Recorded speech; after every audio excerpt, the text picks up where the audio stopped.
She lives alone. No one calls to check on her every night. No laughter echoing in the kitchen. No text messages asking, "Where are you?" Just the ticking of a clock, a cup of tea cooling down, and a yellow light shining softly on the wall. Outsiders would say, lonely. But is that really true? We live in a world that defines a woman's worth through her relationships. Being a wife, a mother, a lover, a filial daughter. If she is none of those, then what? In society's view, a woman who lives alone is often labeled as a failure, too picky, or waiting for someone to fill the void.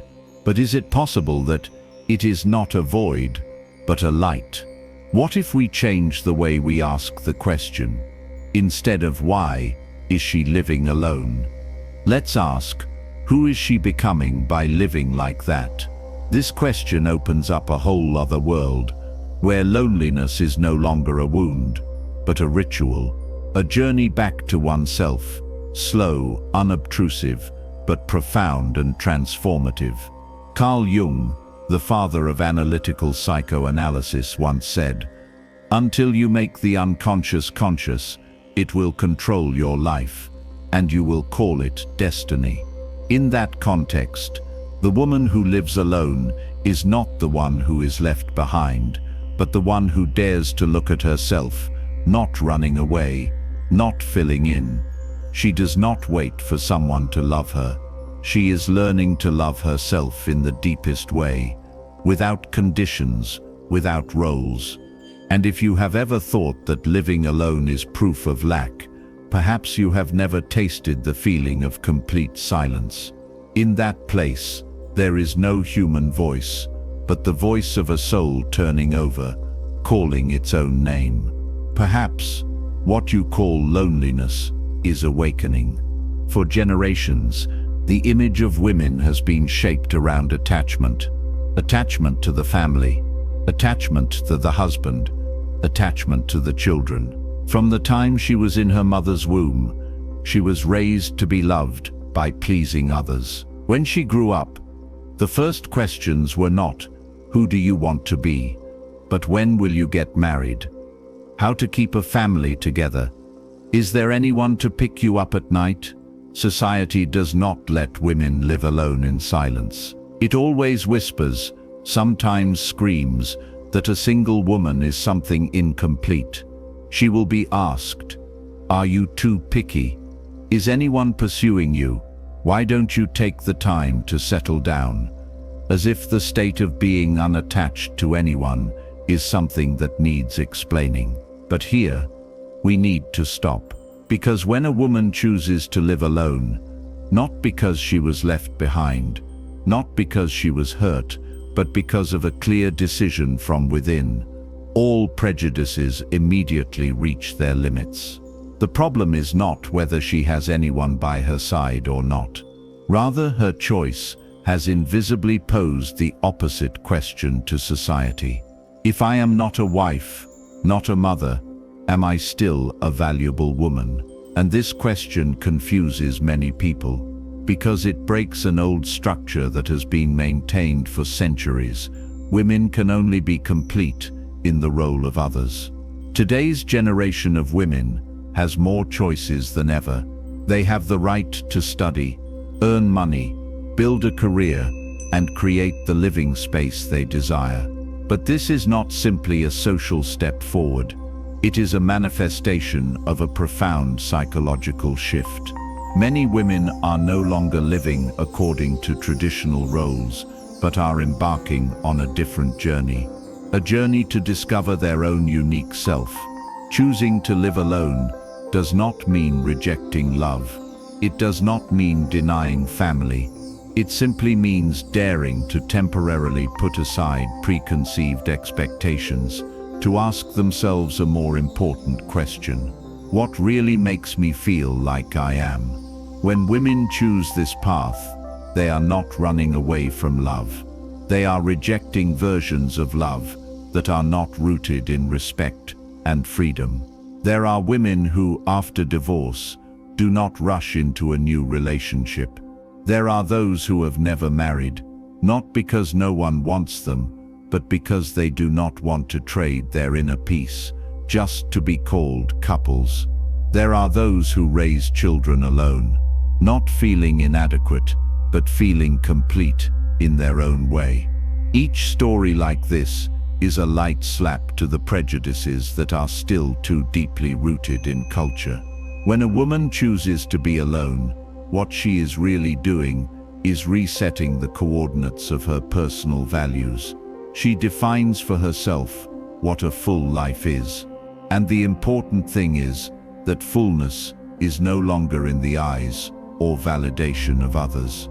She begins to befriend silence, befriend herself. She explores layers of emotions that were previously drowned out by the noise of duty. She finds her own rhythm without needing to be proven, without needing to be compared. However, this choice is not always easy, because society constantly sends hidden messages. You will regret it. You will be alone forever. There will come a time when no one will want to be with you. Those words sometimes do not come from enemies, but from the closest people. People who worry, people who do not understand, people who have never had the space to ask themselves, if I do not belong to anyone, what do I have left? But it is in that void that a woman begins to rebuild herself, not from the fragments of others, but from the most original foundation: presence, listening, and companionship with herself. And that is something that many previous generations have never been allowed to touch.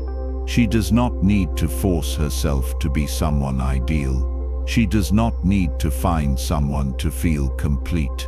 She only needs to dare to stand still in her own room, facing the shadow on the wall, and whisper, I am still here. A woman who chooses to live alone is not breaking up her family, is not rebelling against tradition, is not rejecting love. She is simply asking society a very simple question that has never been heard enough. Can I be myself and still be worthy of respect? And if the answer is yes, then it is not only liberating for her, but also liberating for all other women who silently yearn for an authentic life. When a woman chooses to live alone, not to fight against anyone, but to find herself, she embarks on a journey that Carl Jung called individuation. This is not a concept far from books. It is something that happens in every quiet moment, when we are forced to ask, who am I, when there is no one outside to define me. Jung believed that people do not come to become someone else, but to return to themselves, the whole and true self that has always been present inside. But to do that, we must go through the unconscious, face the dark parts, the wounds, the rejected aspects of our own souls. No one can do it for you. And nothing accelerates that process more effectively than being alone. For women, this journey is even more special. In Jung's psychological structure, each person carries within them both male and female elements, regardless of how they appear on the outside. For women, the hidden masculine part of the soul, Jung called it the animus, is the bridge for her to access intelligence, reason, action, determination, and inner power. When a woman is not aware of her animus, she easily lives in dependence, easily seeks a man outside for spiritual support. But when she lives alone, she has no one to rely on, and that is when the animus is awakened. Many people think that when a woman lives independently, successfully, without needing anyone, she is too strong, losing her softness. But Jung would not see it that way. He would see it as a sign of a transformation. The woman is working with the masculine energy within herself, not to deny her femininity, but to balance it. This is the important difference. She is not looking for a man to compensate, but finding within herself a part that she once entrusted to others. And it is the dialogue with the animus that helps her step out of the shadow of social expectations to redefine herself. This inner journey is not always beautiful. It is not always accompanied by soft music and gentle light. It can be very intense, because when we have no one to lean on, we are forced to face the parts of ourselves that we have never seen before. The fear of abandonment, the obsession with not being loved, the shame of not doing our role. These dark parts, Jung called the shadow, do not disappear when we deny them, but only sink deep and affect us from the unconscious. Living alone is the ideal condition for those shadow parts to emerge, unavoidable, but because of that, it becomes a rare opportunity for healing. A woman in the long silence can begin to hear the inner voice, the voice that was previously drowned out by demands, noise, and expectations.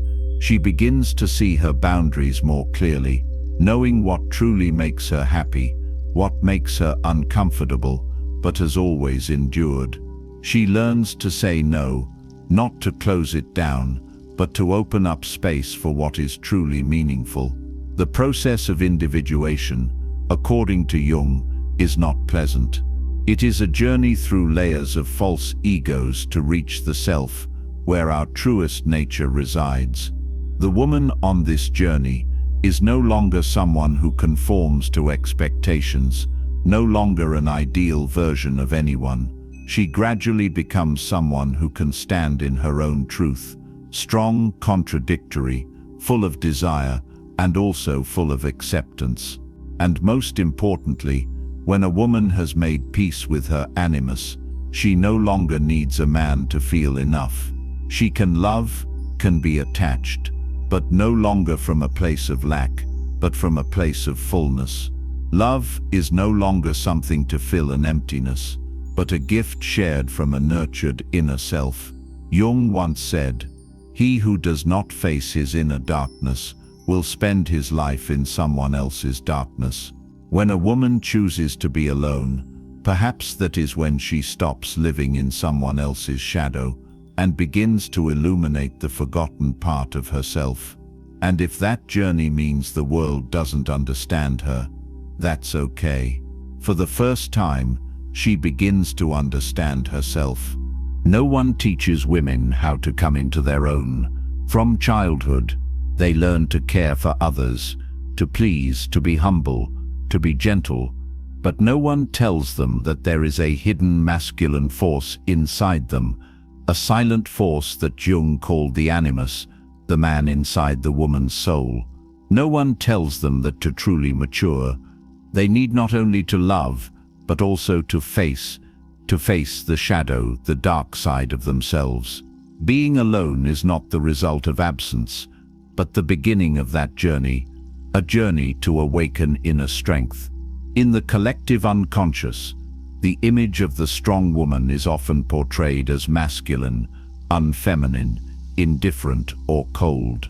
But from Jung's perspective, what is happening deep down is not a rejection of femininity, but the emergence of a repressed dimension, intelligence, reason, toughness, and independence, the manifestations of the animus.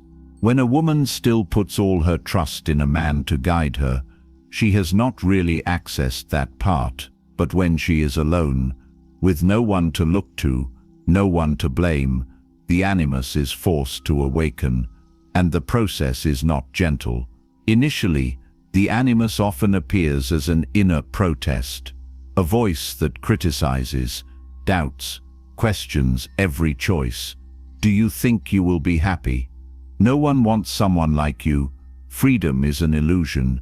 You are lulling yourself to sleep. If a woman is not aware of this unintegrated part of her psyche, she will mistake it for the voice of truth. But in fact, it is the wild animus, untamed, untransformed into wisdom. Jung divided the animus journey into several stages. Initially, the animus is the image of the physical man, a lover, an ideal model that the woman desires on the outside. Then gradually, He emerges in her imagination as a powerful figure, an orator, a thinker, a leader. But if she continues on her journey, the animus will eventually emerge as a voice of wisdom, of inner strength and guidance. At that stage, she does not need to find someone to complete her.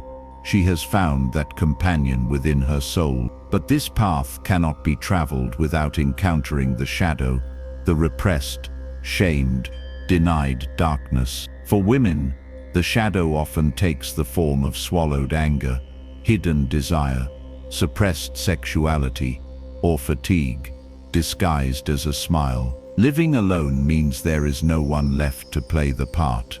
She is forced to take off the "I'm fine" mask and acknowledge parts of herself that she has never dared to face: her vulnerability, her jealousy, her disappointment with herself. Not to break down, but to bring her whole self together, light and dark. Ironically, society teaches women to always be beautiful, gentle, positive, but these very demands push their shadow into forbidden territory. They are not allowed to be angry, not allowed to desire too much, not allowed to choose themselves if it means not pleasing others. So when she lives alone, she dares to take it all off, and that is when the darkness arises. But that is also when the inner strength begins to take shape. The true strength of a woman is not that she does not need anyone, but that she no longer depends on anyone to know her worth. When the animus is integrated, she becomes assertive, but not rigid, rational, but not disconnected, strong, but not compassionate. When the shadow is fully embraced, she is no longer afraid of the darkness within herself, and therefore, she can enter the darkness of others with stability and tolerance. A woman who has spoken to the animus and made peace with the shadow no longer uses power as armor, but as an instrument. She does not impose, she does not persuade, she is present, to the tuad, possess, delve, and that is enough to create movement in space. Her silence is not a lack of connection, but a sign of a connection so deep that it does not need to be shown. The most dangerous thing is when a woman who does not know herself lives according to what others impose on her. Then the shadow becomes a hidden anger that destroys relationships, and the animus is distorted into control, emotional violence, or the complete rejection of men. But when she learns to see these movements within herself, she is no longer a victim of herself. She becomes the guide of her inner world. Living alone, in this way, is no longer an act of resistance or escape. It is a silent but powerful declaration. I choose to come into myself. And in that journey, the woman discovered something deeper than anything she had ever been taught, that she didn't need to wait for someone else to come along to start living fully, because she had always had enough. It was just that now, she truly saw it. Not all being alone is freedom, and not all laughter in a crowded room is connection. That is something a woman only truly understands when she goes through long, quiet nights, when there is no one left to care about or please. It is there that she begins to learn to distinguish between two seemingly similar states. Isolation is when we are separated from others, but not by choice. It is when silence becomes a burden. It is when we wait for a message that does not come, a door that does not open, a hug that is indefinitely delayed. Isolation makes people gradually dry up, trust erodes, and the heart closes. And freedom. Freedom is when we choose to be alone, not out of fear, but because we realize that it is the only space where we can clearly hear ourselves. It is when silence becomes the background music for deep conversations with ourselves. It is when we do not need anyone to witness to still feel fully present. An outsider looking at these two states may not be able to tell the difference. The same woman is dining alone, sleeping alone, going to the movies alone. But inside, one is feeling abandoned, the other is choosing to love her own presence. The difference lies in consciousness. Isolation is passive, freedom is active, and living alone becomes healing only when it is the result of a conscious decision, not to escape, but to return. However, the boundary between these two states is very fragile. It can even change from day to day. There are days when the woman feels light, as if she is floating through life without needing to cling. But there are also days when the silence becomes cramped, like a doorless prison. That doesn't mean she is wrong. It is just the natural oscillation of the journey back to herself, not straight, not perfect, but true. The trap that many people fall into is using independence as a layer of armor. They don't need anyone, don't open up, don't want to be hurt. But that's not freedom. It's fear in disguise. Jung once warned that isolation can also be a form of resistance, a way to avoid colliding with one's own darkness. Living alone then becomes an act of rejecting life, instead of going deeper into it. Therefore, women need to constantly ask themselves, what am I avoiding, or what am I choosing? Freedom does not come from being separated from others, but from no longer being controlled by the need to be validated by others.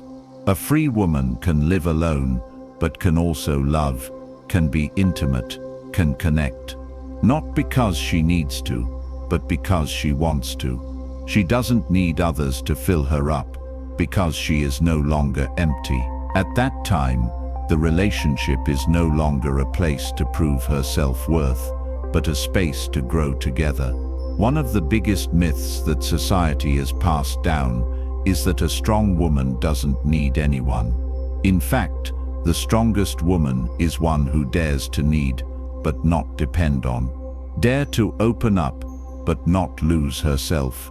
And to get there, she needs to go through a period of solitude. No one walks with her, no one understands, no one cheers her on. She is alone, and that is necessary. Living alone is a lesson in talking to yourself before talking to others. When you learn to embrace the voids without panicking, those voids become spaces, spaces to regenerate, to rewrite, to choose again. Freedom is not the absence of constraints, but the ability to consciously choose constraints. And to have that consciousness, you need to go through your own darkness. We live in such a busy world that silence has become a luxury. A woman who chooses to be silent is not weak, nor is she indifferent. She is brave. Brave enough to stand between the two choices, isolation or freedom, and choose to turn inward to discern, because she knows only when inner freedom is established, all other connections can be truly healthy.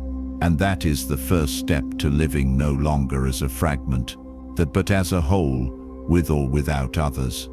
It is not only in modern times that women have begun to live alone. Since ancient times, before society had boxed them into fixed roles, there have been female figures who lived apart, not because they were excluded from the world, but because they chose to stand outside it, to see something deeper.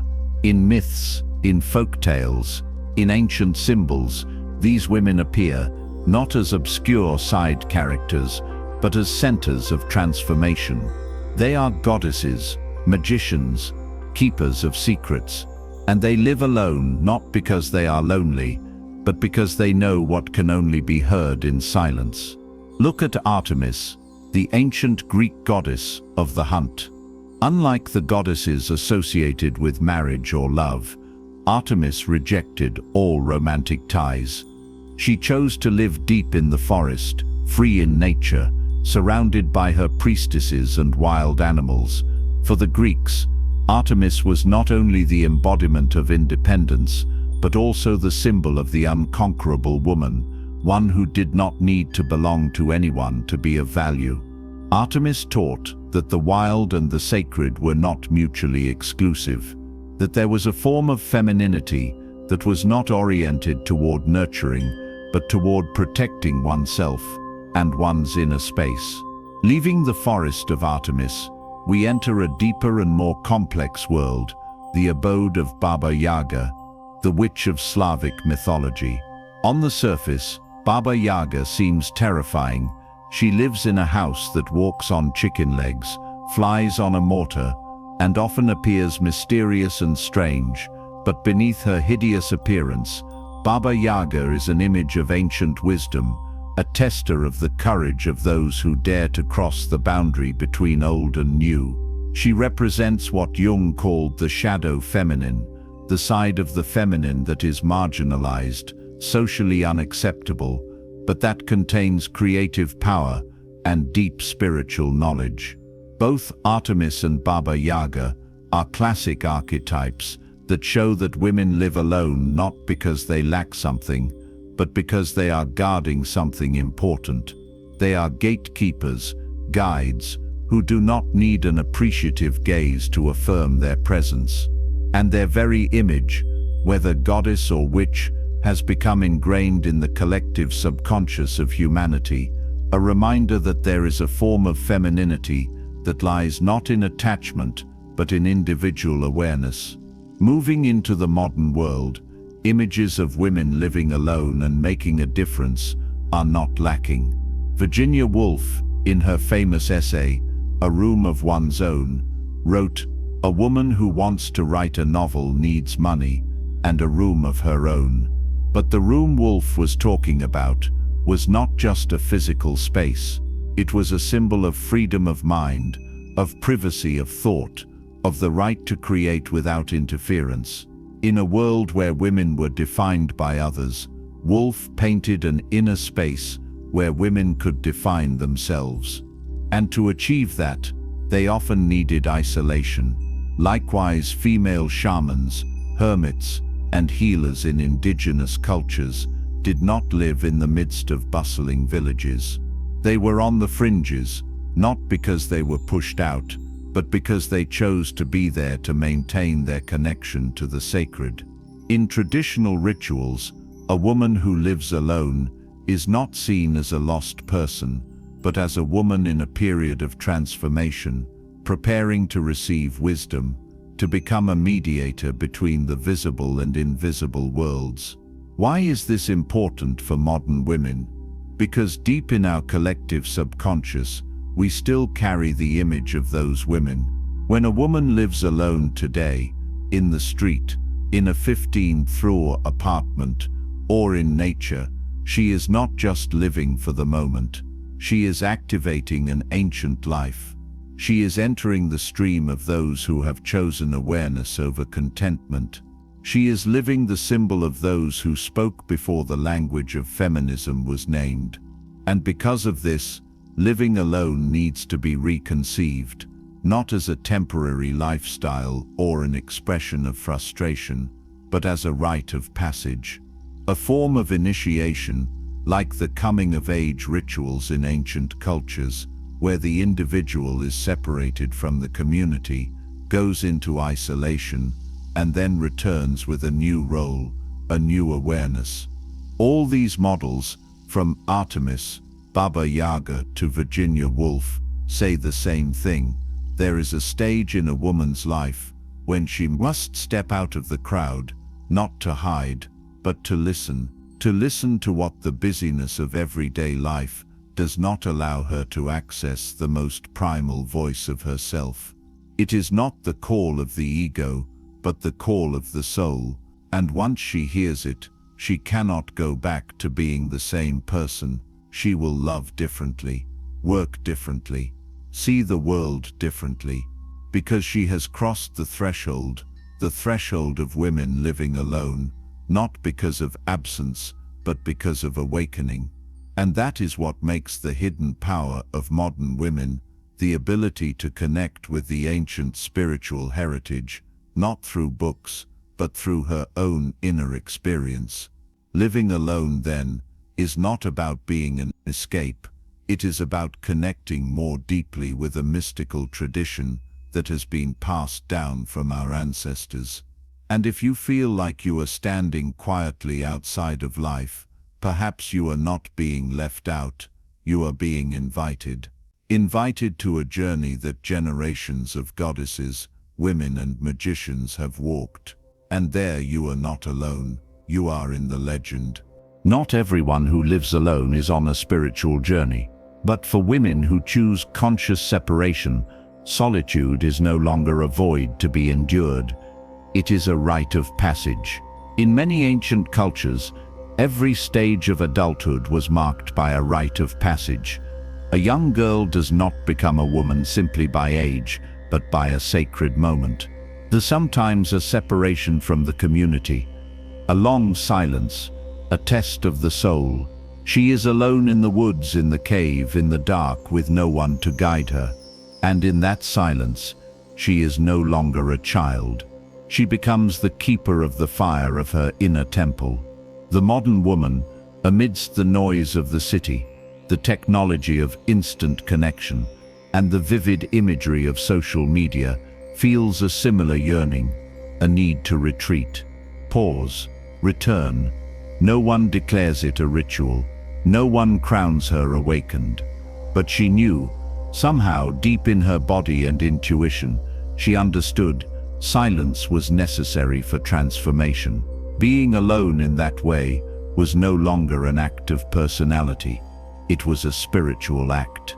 It was like entering a temple where all the outside noise was put aside and the inner voice began to become clear. She did not need to meditate on a mountaintop, nor chant in a cave. Her own room at 2 a.m. when everything was quiet could become a sanctuary. In that sanctuary, she began to do her inner work seriously. There was no one to blame, no relationships to distract her, no one to look at her for her to perform. All that was left was one question: who am I when there is no one to please? That question, if truly lived, would open up another world, where all the roles I had worn began to fall away. Good lover, good daughter, successful independent woman, good listening friend. Each of those titles dissolved in silence, and then something fragile but solid began to emerge. An essence that did not need to do anything to be loved. A soul that was already complete. And it was there that she met the parts of herself that had been left behind. The child in her who had been afraid, who had cried in vain. The young woman who had loved unrequitedly, who had felt invisible. The woman who had struggled to prove herself strong. All of them, not in need of quick healing, just to be seen. Her own loving presence, without judgment, without imposition, was the most powerful medicine. This is what Carl Jung called the process of integration, where the fragmented parts of the psyche are brought to the center, not to be mutually exclusive, but to coexist in harmony. And only when a woman learns to embrace all of herself, her woundedness and her creativeness, her fear and her courage, does she truly walk the spiritual maturation rite. The important thing here is that there is no external guide to this rite. There is no one to confirm that she is done. There is no certificate, no honor. Only she knows she is no longer the same person, because she no longer seeks love as salvation. She no longer sees the presence of another as a measure of her worth. She can love, and deeply, but that love does not come from a lack, but from an abundance within herself. A woman who emerges from this journey does not have to be alone forever, but she no longer needs to be with someone else to feel fulfilled. The difference is huge. It changes not only how she sees love, it changes how she is present in the world. She is no longer the one trying to be chosen. She is the one who chooses, not with arrogance, but with awareness. Many women today are embarking on that journey without being able to name it. They only know that the pleasures of the past no longer move them. The relationships that were once necessary have faded. They crave something deeper, not easily named, not easily grasped, but so real that they cannot be ignored. It is not a crisis, it is an invitation to true maturity, not in the eyes of others, in your own eyes. And if you are in the midst of that journey, in the quiet room, on the journey alone, in the days when no one asks, please know you are not lost. You are passing through the ancient gate that generations of women have passed through, silently but sacredly. You are performing your own ritual, and on the other side, not a perfect version awaits, but you, whole, complete, and deeper than ever.